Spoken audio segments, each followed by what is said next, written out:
Hello and welcome. You're watching NDTV 24/7. I'm Shanakshi Chakravarti. The top story that we have been tracking through the day, the retail inflation based on the consumer price index stood at 7.1% in June, above the Reserve Bank of India's tolerance limit for the sixth straight month, government data showed on Tuesday. Surging global commodity prices due to the Russia-Ukraine war and high crude oil prices have kept inflation above RBI's 6% upper tolerance range. Now, what are the worst hit categories? Let's take a look. Food and beverages are now seeing at 7.6%, clothing and footwear at 9.5%, the fuel and light at 10.4%. Soaring prices are hurting low-income households the hardest across the country. Priyanshi with this report. This is what your 1,000 rupees could buy in the month of January. But cut to July and take out these products, and this is what remains. This is all you can buy with your 1,000 rupees now. Rising prices have forced people to cut out on their needs and wants. Clearly, the weight of inflation is making the shopping bag lighter. For Veena, inflation means cutting back on a healthy oil that helps her heart patient husband. The family has also stopped getting fruit for the children. Husband को जैसे heart problem है, तो उन लोगों के लिए मतलब doctor ने एडवाइस दिया हुआ है कि राइस ब्रान ऑयल यूज कीजिए, सफोला वगैरह का वो नहीं यूज कर रहे। तो जैसे कम कॉस्टली जो है, जैसे फॉर्च्यून का 2 पैकेट आता था दूध, तो उसकी जगह 1 ही आ पा रहा है। और फ्रूट्स वगैरह जैसे बच्चों को मतलब जरूरी होता पूरे दिन के लिए, घर का जो बजट है उसके अंदर फल फ्रूट वगैरह बिल्कुल मतलब ना के ही बराबर हो गया। जरूरी है 2 टाइम की रोटी खा ली जाए बस। A 7% annual inflation effectively translates into a much bigger hit for this joint family in Delhi. Their monthly expenses have gone up by 50% in just the last 6 months. They say they now have to choose between food and medicines. तो ये 10,000 जैसे लगा के चलते थे normally, तो वो 10 से 12, 13 ऐसे कब कितना हो गया 15, फिर अब ये 17 तक जाके मतलब पूरा लगता है। तो पूरे ही मतलब चीजों में और तो और मतलब जैसे दवाइयां तक नहीं खरीद पा रहा बंदा। For Renu and Sumita, inflation is a cost on their children's education, and it means saying no to their children's wants. अपनी जरूरतों के सामान भी हम नहीं कर पा रहे हैं, बच्चों की पढ़ाई भी नहीं ठीक से हो पा रही है, हमारे घर का खाना पीना तो वो तो हम कम नहीं कर सकते हैं। जैसे बच्चों को अदरवाइज की कुछ दिलाना पड़ता है तो हम उनकी इच्छाओं को मार देते हैं कि बेटा अब महंगाई ज्यादा हो गई है। For the low-income households, it's only getting harder to make ends meet, especially when salaries are hardly budging. 2 साल से बच्चों की इतनी कितनी तनख्वाह, 10 साल, एक बड़े को तो 10 भी नहीं मिलती, 9.5 ही मिलते हैं। क्या खाएं, क्या बच्चों को खिलाएं, बहुत मुश्किल हो रहा है। सोच सोच के भी सामान लाना पड़ता है। At a local kirana store, the owner explains how sharp the price rise is for popular products. Inflation is making people consume less of basic essentials such as atta. इसी प्रकार ये डिटर्जेंट पहले 55 रुपए केजी था, अभी 67 रुपए इसका दाम है। और इसी प्रकार से ये नहाने का साबुन है, ये पहले 68 का था, अभी 140 का ये हो चुका है, इसमें 100% ज्यादा। और ये देसी घी है, ये पहले 500 रुपए किलो था, अभी 650 रुपए किलो ये हो चुका है। ये विम बार है, ये पहले 20 रुपए था, अभी 29 का ये हो गया। और जैसे रिफाइंड है, अभी इसका रेट भी काफी बढ़ गया है, पहले ये 100 रुपीज होता था, अभी 180 रुपीज है। और मसाले, नमक, टाटा नमक पहले 20 रुपए था, अभी 25 रुपए इसका हमारे भी आ चुका है। जैसे किसी का अगर 20 किलो आटा लगता है तो अभी 15 किलो यूज कर रहा है, तो क्वांटिटी तो कम करनी पड़ी लोगों को budget. For the same prices, people now get half the products as brands cut their packages shorter. जैसे ये साबुन है, पहले वेट में ज्यादा था, लेकिन अब महंगाई की वजह से कंपनियों ने रेट सेम रखा है, लेकिन इसकी वजन कम कर दिया। इसका बिस्किट है, बिस्किट का वजन कम कर दिया, पीस कम कर दिए, रेट वही रखा है। ये सिर्फ एक क्या है, महंगाई की वजह से। पहले इनके साइज कितने होते थे? पहले जैसे पीस 8 आते थे, 10 आते थे, अब 4 या 5 पीस एक बिस्किट में कर दिया। वजन 50% तक कम कर दिया है साबुनों में। कॉस्मेटिक में पहले लोग इंटरेस्टेड थे कि भाई यहाँ परफ्यूम भी लेना है, हमें डीओ भी लेना है, हमें क्रीम भी लेनी है, हमें कंडीशनर भी लेना है, लेकिन आज के टाइम में ये सोचते हैं कि अपने महीने का राशन कर लो। For families like these, the inflation burden is well beyond the official 7%. In New Delhi, with camera person Pooja Arya, Priyanshi Sharma for NDTV. And Prime Minister Narendra Modi on Monday unveiled the national emblem cast atop the new Parliament building, but it has now sparked a row with the opposition slamming the government for altering the national symbol. The opposition has also asked why the Prime Minister unveiled the emblem instead of the Lok Sabha Speaker. Take a look at this report.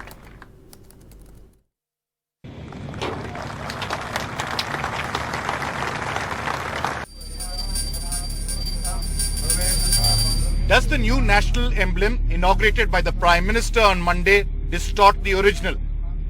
Some in the opposition certainly think so, citing differences. According to the law, there can be no change in the design. Emblem that has been hoisted on top of new Parliament building has apparently a lot of distortions that hits the eye. The Ashokan lion is a very regal creature. The lions are very regal creatures who have internalized, who represent sovereign power, but also represent a sort of placidity, the peace that Ashok wanted to convey. There is no aggression in them. जो भी photo वहां produce हुई है ये इस angle से हुई है.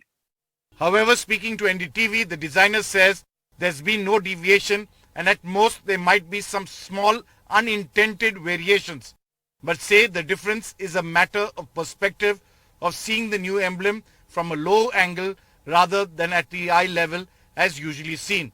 ये कैरेक्टर है लॉयन. लॉयन का कैरेक्टर में कोई कैरेक्टर चेंज नहीं कर सकता हूँ, लेकिन अगर आप एंगल देखेंगे, अब ये मैं सिंपल मॉडल दिखा रहा हूँ आपको, इसका भाव अगर आप ऐसे देखेंगे तो इसका भाव अलग आ जाता है, और जो भी फोटो वहां प्रोड्यूस हुई है ये इस एंगल से हुई है.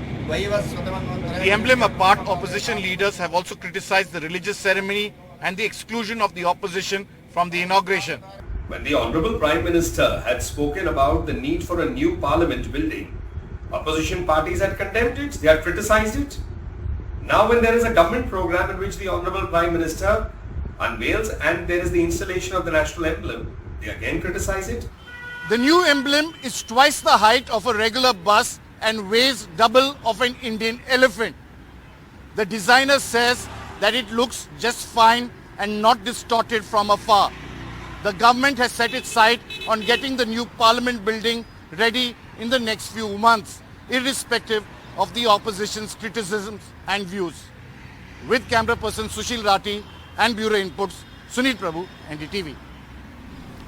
Shifting focus to a web of cases against journalist Mohammed Zubair, who now faces fresh action in 7 FIRs, 6 of them in Uttar Pradesh, where the police has now set up a special investigation team against the journalist. Zubair gets the interim bail in one case, but remains in jail for other cases. The Delhi bail hearing has been adjourned. It was, in fact, and as public prosecutor wasn't there on Tuesday. Most cases of hurting religious sentiments and inciting violence. Let's take a look at this report. Fact-checker journalist and Alt News co-founder Mohammed Zubair, arrested 15 days ago, today got relief from India's top court. However, because of an expanding web of cases, he will continue to stay behind bars. In the first case by the Delhi police for a 2018 tweet in which his bail hearing took place today. In the second case by the Sitapur police in Uttar Pradesh for calling 3 Hindu seers hate mongers, for which he got extended bail today. And the third case by the Lakhimpur police in Uttar Pradesh for calling out a news channel for their alleged misleading coverage of the Israel-Palestine dispute, for which he is yet to seek bail. In the Supreme Court today, the UP police's lawyer wanted time to file their response, after which the judge extended the bail till further orders, with the next hearing in early September. This whole issue of prosecuting journalists for protesting against hate speech will be decided by the Supreme Court. Like I said, the persons engaging in hate speech have all got bail. After getting bail, they come out and they do hate speech again. That's a shocking situation. And all this is because the police support hate speech in this country. In Delhi's Patiala House Court, bail plea of Zubair came against the FIR of Delhi police, where he is facing allegation of hurting sentiments through a tweet in 2018. Zubair's argument against the Delhi police's case is that what he tweeted in 2018 was based on a 40-year-old movie. Many others have also tweeted it. Also, the government has the power to get Twitter to remove this. But crucially, Zubair's lawyer cited a Supreme Court order in another case just 24 hours earlier, where it said bail must be the rule and jail the exception. The lawyer added that these orders have to be enforced by the law of the land. The case in Delhi's Patiala House Court has now been deferred to the 14th of July as the public prosecutor was unavailable for arguments today. Some relief from the top court, but for now there is no end to Zubair's days in jail. Yesterday, a court in UP's Lakhimpur sent him to 14 days of judicial custody over his tweet against the news channel's coverage of a religious issue. In New Delhi with Saurabh Shukla, this is Sukirti Dwivedi for NDTV. And Uddhav Thackeray on Tuesday announced that the Shiv Sena, led by him, will support Droupadi Murmu, the BJP-led NDA's candidate in the presidential polls on the 18th of July. He has also gone on to say that actually, going by the present political atmosphere, he should not have backed her. But he said that, but we are not narrow-minded. But how do the numbers really stack up? Sanket has more. Shiv Sena, remember, just for perspective, voted for UPA's presidential candidate in 2007, that is Pratibha Devi Singh Patil, and 2012, that is Mr. Pranab Mukherjee, despite being a part of the NDA. So it's very interesting that they have decided to this time back the NDA and not be with the UPA, their new alliance partners. Now this move is being seen as Uddhav's attempt to reach out to rebel MLAs and also contain the defection of the MPs. Remember, a meeting took place where about 12 or 13 MPs only showed up and 6 or 7 were not there. Now, Uddhav is risking an NCP Congress alliance, that is the Aghadi, and perhaps risking his so-called friendship with Sharad Pawar. In fact, there is talk of great tension, or could there perhaps be tension between Sharad Pawar and Uddhav Thackeray just to get his own house in order? Is that the larger idea behind supporting Droupadi Murmu, though he says that he is backing a tribal candidate for this position? Let's now talk about the numbers, which is very, very significant. So as far as Droupadi Murmu is concerned, BJP has 42.30% of the electoral college. You add about 2% of the JDU, 1.38 of the ADMK, 4% of YSR Congress, 2.93 of the BJD, BSP is under 1%. Both the factions of the Shiv Sena, 0.63 and 1.7 together, and about 4% of the independents.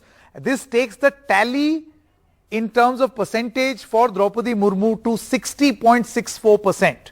And this is definitely 10%, 10.5% more than the halfway mark. So how do you get a new president in this country if you have more than 50% of the electoral college? As of this moment, for all those people who have pledged support, 60.5% are with Droupadi Murmu. Now let's take a look at the monsoon that is now taking place across several states, because it is the heaviest monsoon in years in some states across the country, but a major deficit in states like Uttar Pradesh, Bihar, Bengal, Jharkhand. And let's take a look at the monsoon surplus in the last 24 hours. We can see in Gujarat it's up by over 500%, in Chota Udaipur in over 2,900%, and Narmada seeing over 1,100%. We will also take a look at the excess rain in much of the deficit that we were talking about. The excess rain is in much of India, but massively deficient in most parts of the Indo-Gangetic plain. Of course, we are looking at these figures. Now let's take at the northwest of India at 8% and minus 8%, to the east and northeast of India at minus 5%, central India 8%, and south India at 29%. So excess rain in most parts of India except for states like UP, Bihar, Jharkhand, West Bengal and Kerala. Red alert warning for heavy rains across states. Gujarat, Maharashtra, Konkan and Goa will have no respite till Thursday. Usually such warnings last 2 to 3 days, but this time the monsoon mayhem has stretched over 10 days. The worst affected states are Maharashtra, where 84 people have died, and Gujarat, where 7 more deaths has taken the toll to 63. In Nashik, flash floods after heavy rains cut off several areas. NDRF and SDRF teams have been deployed in Gadchiroli, Palghar, Raigarh, Ratnagiri, Nashik, Pune and Kolhapur. In Gujarat, 1100 millimeters of rain has been recorded within 3 days, with a whopping 566% surplus just in the last 24 hours. Almost 1100 in last say 72 hours. So इसलिए flood स्थिति बहुत ज़्यादा खराब है, ठीक है। और हाँ गुजरात, और हम लोग जो है वो जो सिस्टम जो सपोर्ट कर रहा है, जो अरेबियन सी से जो मॉइस्चर आ रहा है, जो विंड आ रहा है, वो ये इंडिकेट करता है कि ये जो extremely heavy rainfall red colour warning जो है हमारा 12-13 को गुजरात रीजन में है और कोंकण में बढ़ेगा.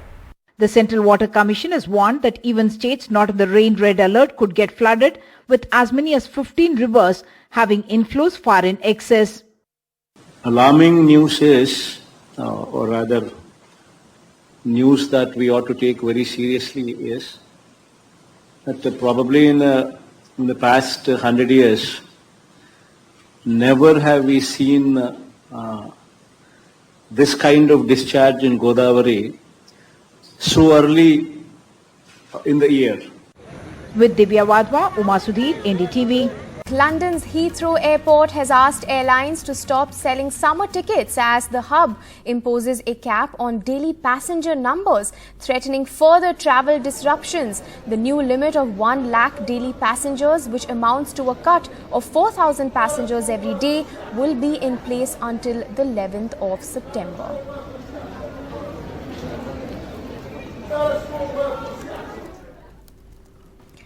And the most exciting part of what most of us are actually looking forward to on this bulletin, the clearest image of to date of the early universe has been released. The stunning shot released in a White House briefing by President Joe Biden is overflowing with thousands of galaxies and features some of the faintest objects observed. The image has been captured by the James Webb Space Telescope, the most powerful to be placed in the orbit. NDTV's Nayantara Singh with this report.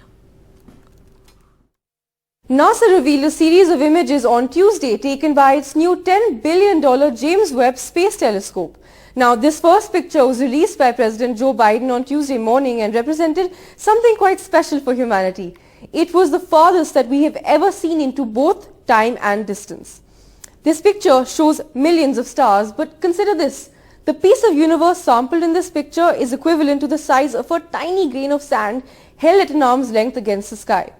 This image also captures light from all the way back to not too long before the Big Bang, which occurred about 13.8 billion years ago. But that's not all. NASA released some more stunning images later in the day. Let's go through them together. This one captures the distinct signature of water in the atmosphere surrounding a gas giant which is orbiting a distant star. This one is very interesting. It captures a dying star's final performance in fine detail. Now, this telescope has cast the Southern Ring Nebula in a new light by unveiling a second star in the center of the nebula. Now, the next one, which is dubbed Cosmic Cliffs, showcases the telescope's abilities to shed new light on how stars are born. This landscape, which kind of looks a little like mountains and valleys, is actually the edge of a stellar nursery in the Carina Nebula wall. All in all, one thing is certain. The James Webb Telescope signals the dawn of a new era in astronomy and what could possibly be some groundbreaking new discoveries for humanity. Oh, stunning images indeed. Well, that's a wrap from all of us on this bulletin, but stay tuned to NDTV for all the latest.